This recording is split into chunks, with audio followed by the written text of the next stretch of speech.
చేసుకోండి ప్లీజ్, ఓకేనా? ఏమన్నా మిడిల్లో వాడు వీడియో వస్తే క్షమించండి, ఓకేనా? ఎందుకంటే మనము కన్నడ హిందీ ట్రైనింగ్ ఇచ్చి ఈజీ అయిపోయింది, తెలుగు కొంచెం కష్టం, ఓకేనా? But still I will try my level best, ఓకేనా? రైట్. సో నా పేరు అబ్దుల్ షబీర్ అని. హంపి మీకు తెలిసి ఉంటుంది. హంపి నుంచి 4 కిలోమీటర్స్ కమలాపూర్ ఒక ఊరు. ఆ ఊర్లో పుట్టి ఆ ఊర్లోనే 7th వరకు ఎడ్యుకేషన్ చేసి హస్పేట్ మీకు తెలిసి ఉంటుంది, తుంగభద్ర డ్యామ్ హస్పేట్, రైట్? హస్పేట్ లో నాది ఎడ్యుకేషన్ కంప్లీట్ అయింది. ఇప్పుడు బళ్ళారి షిఫ్ట్ అయ్యాం sir. So at the age of 14 when I was 8th standard ఒక డ్రీమ్ చూశాను, కరోడ్పతి అవ్వాలి. ఇంట్లో చాలా పూర్నెస్, చాలా మిడిల్ అండ్ బిలో ఫ్యామిలీ. ఏమైనా చేయాలి లైఫ్ లో అని నేను కూడా డ్రీమ్ చూశాను, కరోడ్పతి అవ్వాలని. But I was afraid of platform. A platform లో పోతే సక్సెస్ అవుతామో తెలియదు. కరోడ్పతి అవ్వాలి. మన ఇంట్లో అందరూ బిజినెస్ మ్యాన్స్. మా నాన్న కిరాణం, మా చిన్నాయన కిరాణం, మా పెద్దాయన కిరాణం షాప్, అందరిది కిరాణం షాప్. బట్ ఎవరు కరోడ్పతి లేదు, ఓకేనా? లుంగి వేసుకునేది, బని వేసుకునేది, పోయి కూర్చేది, తిన్నామా పడుకున్నామా తెల్లరిందా, ఇంతే జీవనం. బట్ ఎవరు కరోడ్పతి అవ్వట్లేదు. ఇప్పుడు నేను కరోడ్పతి అవ్వాలంటే ఏం చేయాలి అని నేను ఇంట్లో చూశాను. బిజినెస్ చేస్తే ఎవరు కరోడ్పతి? కమాన్, ఎవరు కరోడ్పతి? పైన ఉండేవాళ్ళు ఎవరు కరోడ్పతి? ఎవరు అని నేను చూసుకున్నాను. ఎందుకంటే ఇంట్లో 3 బిజినెస్ మ్యాన్లు ఉన్నారు, ఎవరు కరోడ్పతి అవ్వలేదు. నా మైండ్ లో 8th స్టాండర్డ్ లో ఏమొచ్చిందంటే, ఈ జాబ్ కి పోతారు కదా, జాబ్ కి ఇన్షర్ట్ చేసుకొని, సూట్లు బూట్లు వేసుకొని, ఓకే, ఆఫీస్ కి పోయి బెంగళూరు, హైదరాబాద్, మీ వైజాగ్ లాగా సిటీలో వచ్చి ఏసీ క్యాబిన్ లో ల్యాప్టాప్ ముందర కూర్చి ఆపరేట్ చేస్తుంటారు. వాళ్ళు కరోడ్పతిలో అని అనుకున్నాను. వెస్టీజ్ లో వచ్చి నైన్కి అర్థమైంది వాళ్ళ చడ్డీలు కూడా రెడీమేడ్ ఉండదు అని. సో నేను మన కాలేజ్ లో పోయి మా లెక్చరర్స్ కి అడిగాను, సార్ జాబ్ చేస్తే కరోడ్పతి అవుతామా, బిజినెస్ చేస్తే కరోడ్పతి అవుతామా? వాళ్ళు ఒక మాట చెప్పారు, జాబ్ చేయవద్దు, బిజినెస్ చేయవద్దు, ఫస్ట్ డిగ్రీ కంప్లీట్ చేసుకో. ఎంత మందికి అడిగాను, అందరూ ఇదే డైలాగ్ కొట్టారు. లాస్ట్ కి పోయి ప్రిన్సిపల్ కి అడిగాను, ప్రిన్సిపల్ కూడా ఇదే డైలాగ్ కొట్టింది. ఫైనల్లీ మా కాలేజ్ లో BBM 5th సెమ్ చదివే టైంలో ఒక న్యూ లెక్చరర్ వచ్చారు. బిజినెస్ లా సబ్జెక్ట్, బిజినెస్ లా అని ఒక సబ్జెక్ట్ ఉంటుంది. ఆ సబ్జెక్ట్ ని మనకి చదవడానికి ఒక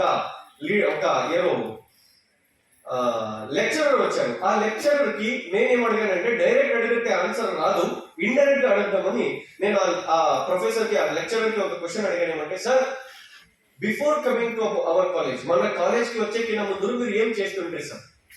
ఆయన ఏం చెప్పారంటే, ముంబైలో గోద్రేజ్ ఇన్ఫోటెక్ కంపెనీలో ఒక జాబ్ చేస్తుండే అప్పుడు నేను.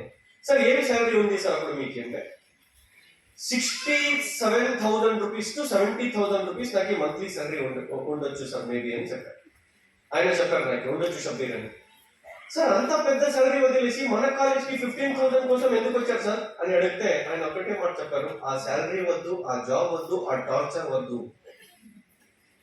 15,000 లో నేను, నా వైఫ్, నా డాటర్ హ్యాపీగా ఉన్నాము, ఆ 70,000 వద్దు, ఆ టార్చర్ వద్దు అని చెప్పారు.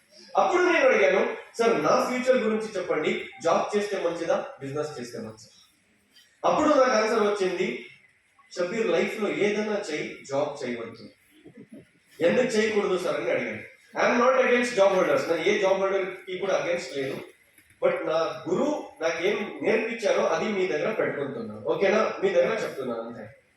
సో ఎందుకు జాబ్ చేయకూడదు సార్ అని అడిగితే మా లెక్చరర్ నాకు ఒక మాట చెప్పారు, షబీర్ ఒక స్టూడెంట్ ఉండే టైంలో షుగర్ కేన్ అలాగ ఉంటాడు. షుగర్ కేన్ అంటే తెలుసా? స్ట్రేట్ ఉంటుంది, కడక్ ఉంటుంది, తెలుసా? ఎప్పుడు బెండ్ అవ్వదు, స్ట్రేట్ ఉంటుంది. ఒక స్టూడెంట్ కూడా స్టూడెంట్ ఉండే టైంలో, కాలేజ్ లో ఉండే టైంలో కడక్ ఉంటాడు. ఎందుకు? హై లెవెల్ ఈగో, జోబులో డబ్బు, అమ్మ నాన్నది, వెనకల ఏదో ఒక పిల్ల, వైజాగ్ లో బీచ్ దగ్గర ఒక ట్రీ కింద వీంది కాండలు.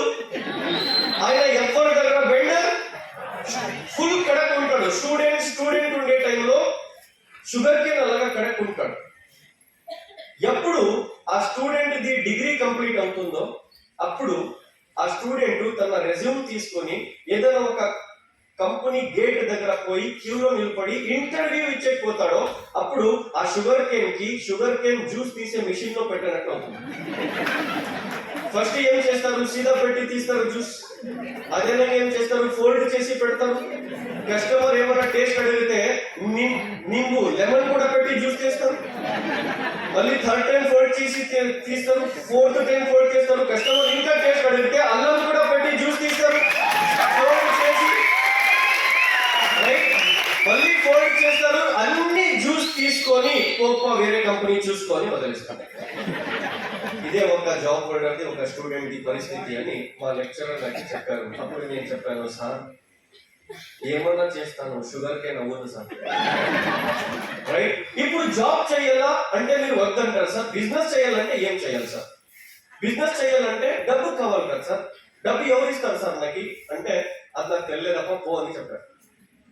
బట్ డియర్ ఫ్రెండ్స్, నేను ఒకటే మైండ్ లో పెట్టుకున్నాను, ఏమంటే బిజినెస్ చేయాలంటే డబ్బు కావాలి, డబ్బు కావాలంటే జాబ్ చేయాలి.